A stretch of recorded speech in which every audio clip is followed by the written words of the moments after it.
Bienvenue dans Slow French and Talks, un podcast où on prend le temps de parler en français doucement et clairement pour que tu puisses améliorer ton français tout en écoutant des discussions intéressantes sur différents sujets. Alors, que tu débutes ou que tu aies déjà un bon niveau en français, eh bien, ce podcast est là pour t'accompagner, pour te motiver et surtout pour t'aider à progresser. Je te rappelle aussi que tu peux ralentir la vitesse si je parle trop vite ou si tu as déjà un bon niveau ou un très bon niveau d'écoute du français, eh bien tu peux aussi l'accélérer. Et si tu me regardes sur YouTube, tu peux aussi ajouter les sous-titres dans ta langue.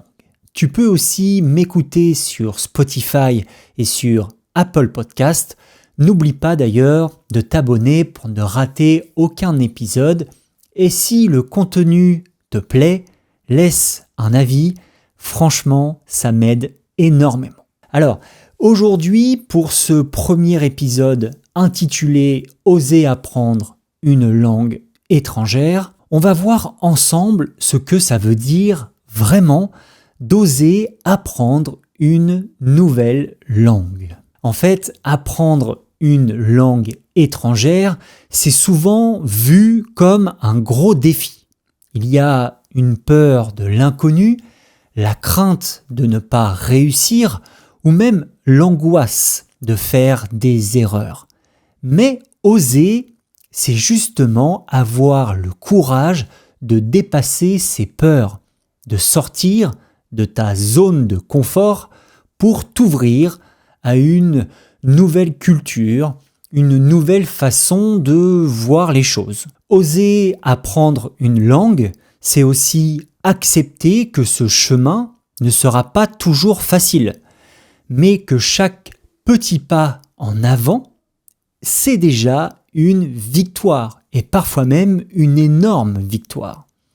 Et c'est te donner la chance de découvrir un nouveau monde, de rencontrer d'autres personnes, d'autres idées, et de voir la vie d'une manière différente. Alors, quels sont les bénéfices d'apprendre une langue étrangère ? Déjà, apprendre une langue étrangère, c'est un excellent moyen de renforcer la confiance en toi.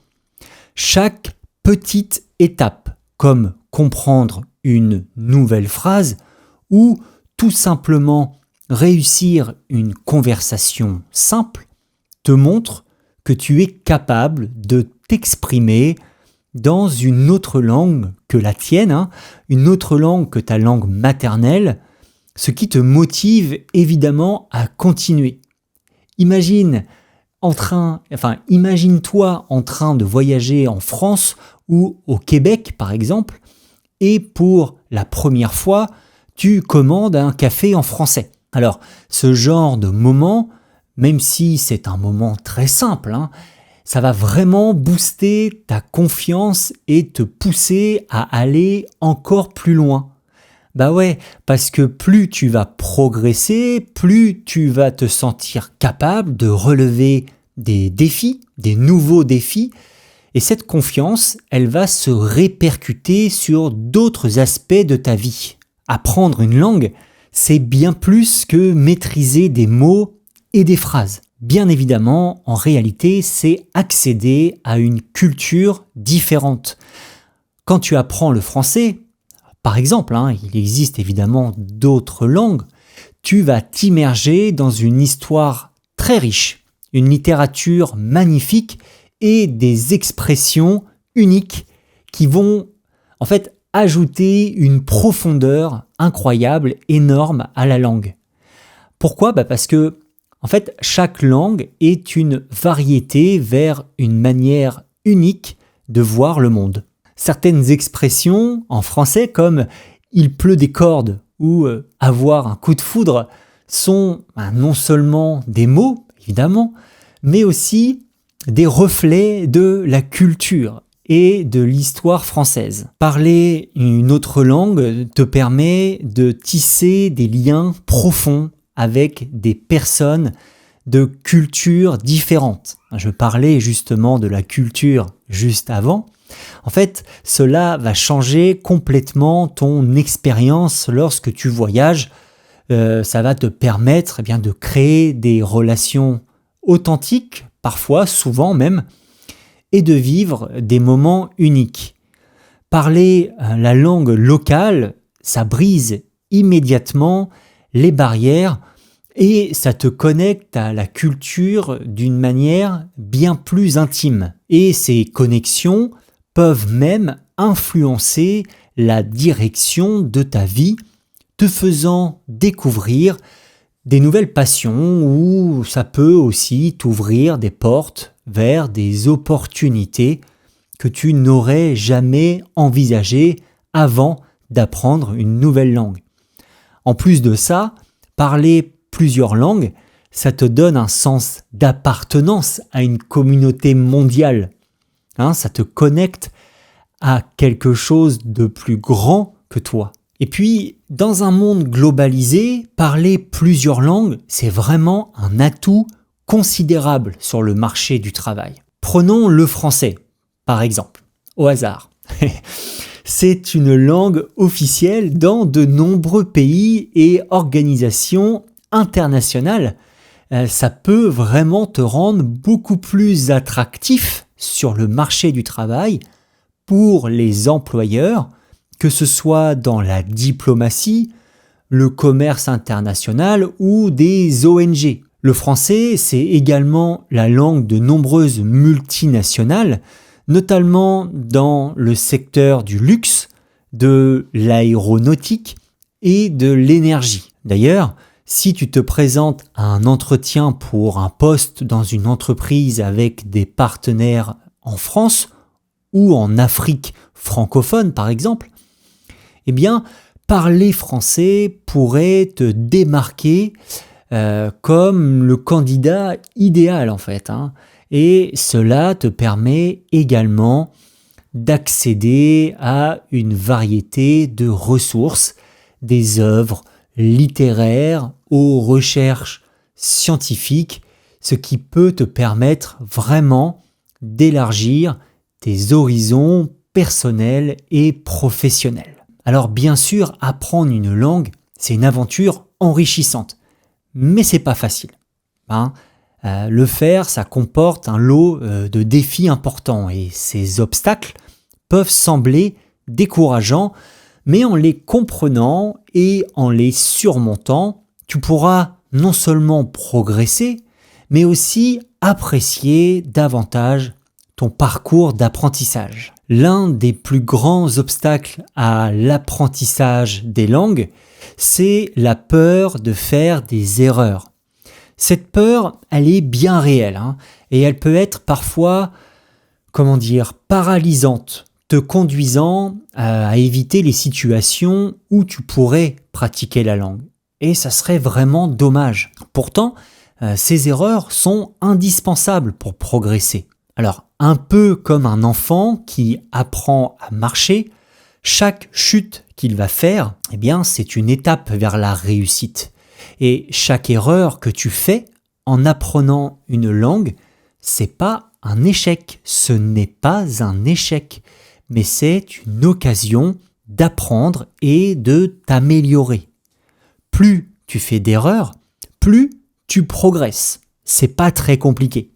Donc, adopter la mentalité du débutant, ça te permet vraiment d'accepter que tu ne sais pas tout et que chaque pas, même s'il est tout petit, c'est un progrès. Ça va vraiment t'encourager à être indulgent et bienveillant avec toi-même et à te concentrer sur les progrès plutôt que sur la perfection. Parler avec des natifs, avec des Français natifs dans un environnement rassurant où ils comprennent que tu es en train d'apprendre, ça peut vraiment aussi t'aider à surmonter cette peur. Et ces interactions, elles devraient être vues comme des opportunités d'apprentissage, pas comme des tests. Dans une vie bien remplie, trouver du temps pour apprendre une langue peut sembler difficile. Mais c'est possible en intégrant l'apprentissage dans ta routine quotidienne, par exemple. Alors, qu'est-ce que tu peux faire ?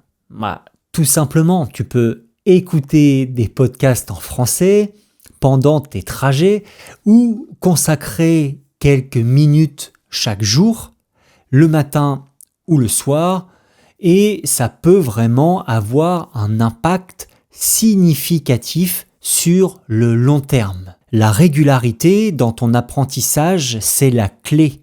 Même 5 à 10 minutes par jour peuvent faire la différence. Les applications sur ton smartphone, ça permet aussi d'apprendre en petites sessions tout au long de la journée, comme réviser du vocabulaire ou faire un exercice rapide. De plus, il existe de nombreuses ressources gratuites en ligne, telles que des vidéos éducatives, des forums et ce qu'on appelle des tandems linguistiques qui te permettent d'échanger avec des gens et qui te permettent de progresser sans te ruiner financièrement. Alors, apprendre à travers des médias comme des films et des séries sous-titrées en français ou dans ta langue pour comprendre plus facilement le sens, c'est également un moyen de pratiquer tout en t'amusant. L'apprentissage d'une langue, c'est un processus long et exigeant et il est normal de connaître des baisses de motivation. Au début, tout est excitant, mais cet enthousiasme peut diminuer avec le temps, surtout si les progrès semblent lents ou même très lents. Et c'est normal, et c'est pas grave, parce que pour maintenir ta motivation, le conseil que je peux te donner, c'est de te fixer des objectifs à court et à long terme, comme tenir une conversation simple en 3 mois ou lire un livre en français en 1 année. Un gros livre, d'accord ?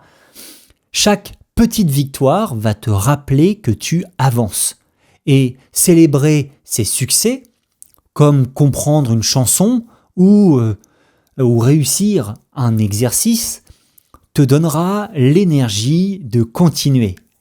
Lorsque la motivation faiblit, reconnecte-toi aux raisons pour lesquelles tu as commencé à apprendre cette nouvelle langue, qu'il s'agisse d'un voyage, d'une passion pour la culture ou pour un objectif professionnel.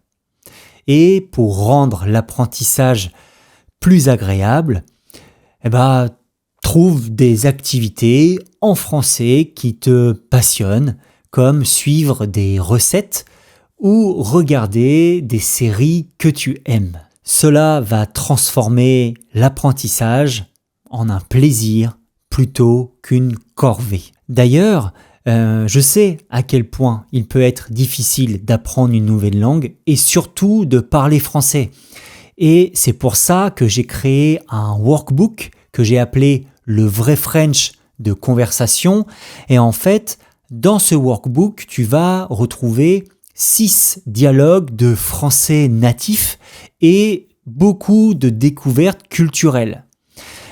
Tu as 6 chapitres qui vont te plonger dans des situations réelles avec des dialogues, comme je le disais, de la grammaire, du vocabulaire, des expressions et surtout des exercices avec leurs solutions.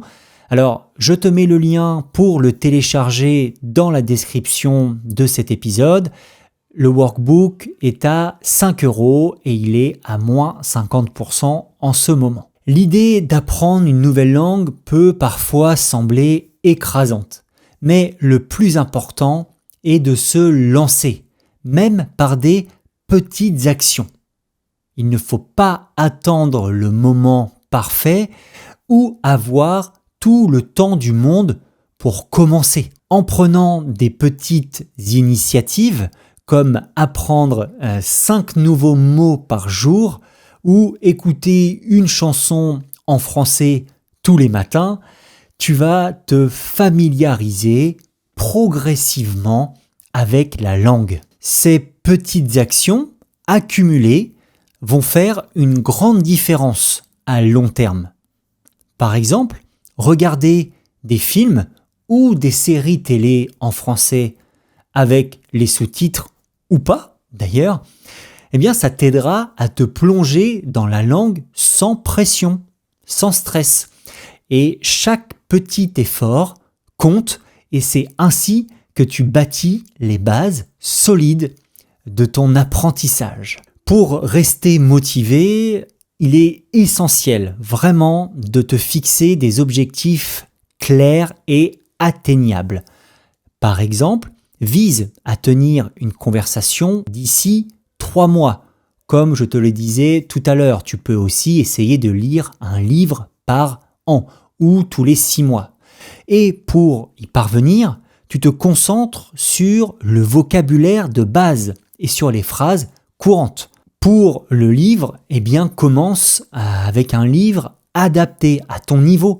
Commence par des textes simples, puis tu avances petit à petit vers des lectures plus complexes, plus difficiles et plus longues aussi. Et les objectifs que tu dois faire, ça doit être spécifique, mesurable, atteignable, pertinent, temporel. Utilise des applications pour noter tes avancées et tes progrès. Il existe plein d'applications pour faire du journaling, pour faire en fait un suivi précis de ce que tu as appris et de ce qu'il te reste encore à apprendre. Mais bien évidemment, rien ne va remplacer la pratique active pour améliorer ton français.